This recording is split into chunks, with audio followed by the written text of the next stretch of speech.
Space capitalism. No man or machine can lay claim to the moons and the planets and the resources of our solar system because God owns everything. That is a fundamental rule of the universe. We must not let individuals to hold ownership of space domains because then we deal with space wars in the space race to own the most. It's that simple. You don't want conflicts over rocks in space. Then, don't let governments, corporate entities, or individuals own property rights in space. We do have the Outer Space Treaty, which indirectly mentions space resources can't be owned by space companies, and states that no celestial body is subject to the national appropriation by claim of sovereignty, by means of use or occupation or by any other means. However, that treaty needs to be revitalized and publicly agreed upon again, so we don't forget, again. We want people to prosper from free market capitalism in space, such as by mining asteroids or space tourism. But that all needs to be done so in a certain way with heavy universally accepted regulations and rules to limit certain extremes besides war. Such extremes are prevalent in the field of terraforming moons or planets and seeding life. Terraforming is when you chemically alter the natural state of a region to be livable. We're about to be terraforming Mars to make it more habitable, and we're planning how to do the same to other moons and planets in our solar system. We're also planning on seeding genetically engineered life in those space domains that are designed to thrive in those unique environments. That is what nanotechnology lets us do, as we discussed earlier, and it's called playing God. We should be having massive debates about the moral implications of creating and spreading new life, yet some of you are only just grasping the concept.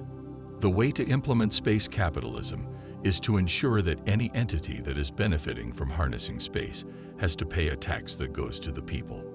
Universal income and/or infrastructure spending should be paid by government or private enterprise profits that are taking advantage of the resources owned by God. You can interpret the word God as a figure of speech or literally, but that is how to do it in a way that prevents space from being conquered, which leads us to space wars. We also have a new method for sending life and nanotechnology interstellar to other solar systems at near the speed of light in this decade. At the end of lasers, we fire individual or packets of nanoparticles that are small enough and lightweight enough to travel with a laser beam at near light speeds in the direction of our nearest solar system 4.37 light-years away. It would take them conservatively 10 to 15 years to make it to their destination, and when they arrive, the particles attract together to form a full solid machine. The nanoparticles are self-assembling to form our satellite that will operate with artificial intelligence and its sensors to get measurements of the surrounding planets.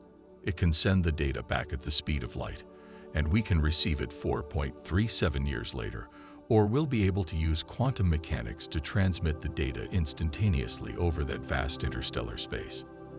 If our goal is to populate other solar systems in this galaxy, all we'd have to do is send out artificial superintelligent machinery towards each solar system of interest.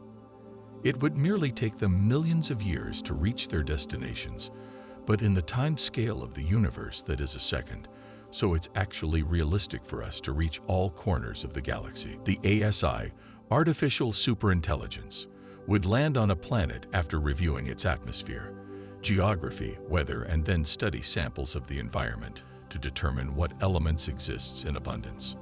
It can then genetically engineer life on board in the form of microbes or full organisms that are designed to thrive in that unique environment, thus spreading life. It will be making as many forms of life as possible, and the DNA has the blueprints for unactivated genes that will lead to intelligent life after the right evolution over time, so eventually that life will become sentient and potentially end up spreading life too. That's a new cycle of life, and it's a possibility for how life was seeded on Earth. We discovered that viruses, bacteria, some microorganisms, and genetic material can survive indefinitely in the void of space in that cold and high radiation environment. That means traveling through space are those complex alien creations that have billions of years to be captured by the gravity of a planet. Our genome is likely made of alien viral RNA that has incorporated itself into the natural biology of planet Earth. When Earth blows up, rocks containing life from Earth will travel through space indefinitely until it lands on and inseminates another planet. Whether we spread life intentionally or unintentionally, life on Earth could spread to other planets. There are many planets in our solar system, which are entire planets with entire histories. We will be using satellites and land drones to map out the entire planet's surface, and then here on Earth, you'll be paid or you'll pay to explore the planets in virtual reality. We'll be planning out what we will do with the planets, moons, and other resources in our solar system for the benefit of life itself. It's important to know the following information. The atmosphere of Earth actually extends out thinly past our moon, and our entire solar system is a bubble contained by magnetic fields and ionized gas called the heliosphere.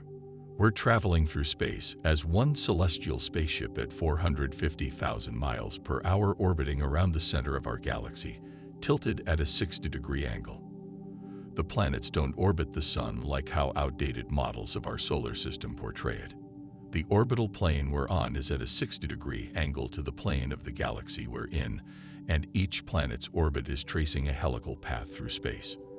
As a unit, we orbit the clusters of black holes at the center of our galaxy. The sun actually tightly orbits the center of our solar system that is empty space, called the barycenter.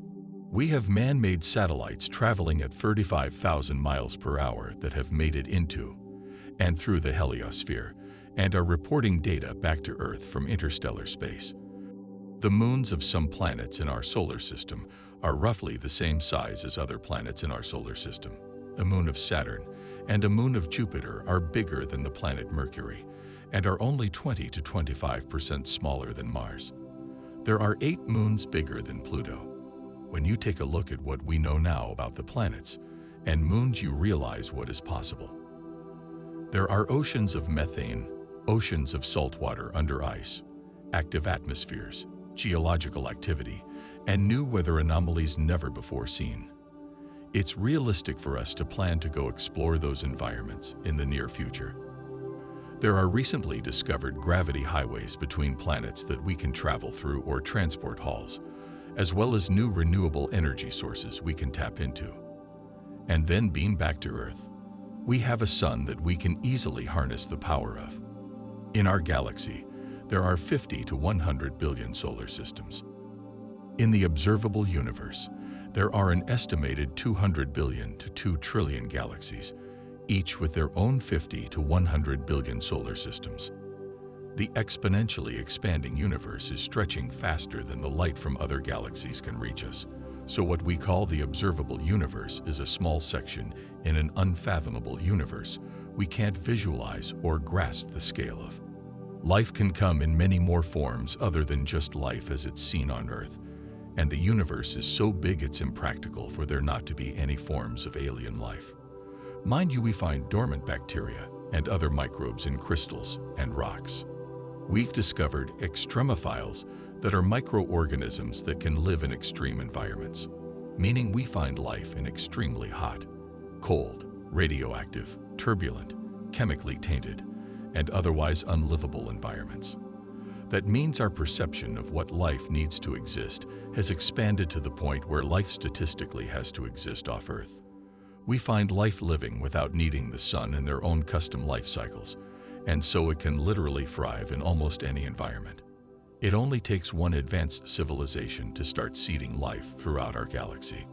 When you remember that all these forms of life can traverse interstellar space, you see how realistic it is that at the very least alien microbes exist out there in the vastness of space. We've been here for a second of 14 billion years, and before our intelligence became conscious of this second, you think there was no other intelligent life. You think it's been all those billions of years of universal silence until only on Earth life evolved. That would be small-minded to assume. It's pretty obvious life exists throughout the universe in all forms, and more than we see on Earth. Even here from Earth's catastrophes, it's likely rocks with life in it got catapulted into the voids of space that are now alien to us. The perceived constant of physics as we know it actually changes in different parts of the universe. The physics you're used to is a result of compounded variables that are non-finite. You know how long and at what temperature water will boil, but the variables that dictate the physics you see are adjustable. When you change the atmospheric pressure, for instance, the water will boil at different temperatures. The speed of sound, light, every chemical reaction, cellular functionality, the physics of throwing a baseball, the temperature water freezes, surface tension, and even your sense of taste change when you travel to different parts of the universe or even different parts of planet Earth. That's why water boils at lower temperatures the higher you go up a mountain, or why food tastes differently when traveling on a plane. The sun's cycles also change physics, our global climate, and our biological systems here on Earth.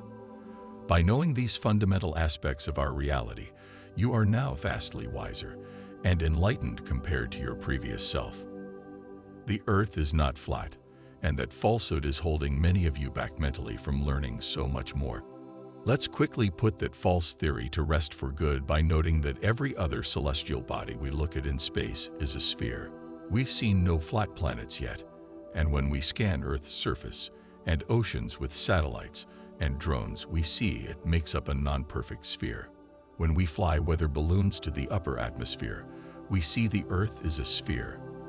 Pilots have to account for the curvature of the Earth during each flight, and if you shined a laser straight across the Earth's surface, it would hit the ground miles away even though you're pointing it above the ground due to the curvature of the Earth. We're literally sending people up to space for space tourism, and they all see a round Earth, not a flat Earth. Lastly, your perception of the sun's size and position in relation to Earth is skewed, because when you look up at the sun, it's not actually that size. It looks so big because it's so bright, but if you hold up a special filter to the sun, you see it's a small dot far away. When the time comes, you'll get to tour space and see for yourself. Moving on, we discovered that forwards time travel is actually real. If you get on a spaceship and travel away from Earth at even 20% the speed of light for a period of time, and return, the Earth will have aged more than you. That's because the faster you move through space in the third dimension, the slower time passes for you relative to another object. Earth has its own rate of passage of time, while you have a slower rate of passage of time if you're moving fast enough. What we want to do ideally in this decade leading into the next is to gradually build up a supermassive solar farm in space close to our sun. They'll get 24/7 high radiation energy that will be converted into a certain wavelength of laser light to be beamed to Earth. Ideally, we'll continue to reduce the cost of getting cargo into space and make it more economically viable for everyday people to participate in space capitalism. You'll be investing in projects for mining asteroids, moons, and planets, or you'll be claiming equity in space real estate. A significant portion of your return on investment will be taxed as space profits.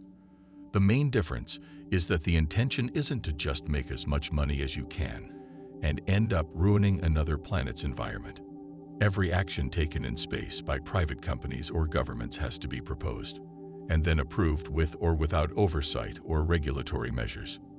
Right. We can't let billionaires, or hopefully millionaires, go alter the natural environments of moons or planets without massive debates here on Earth.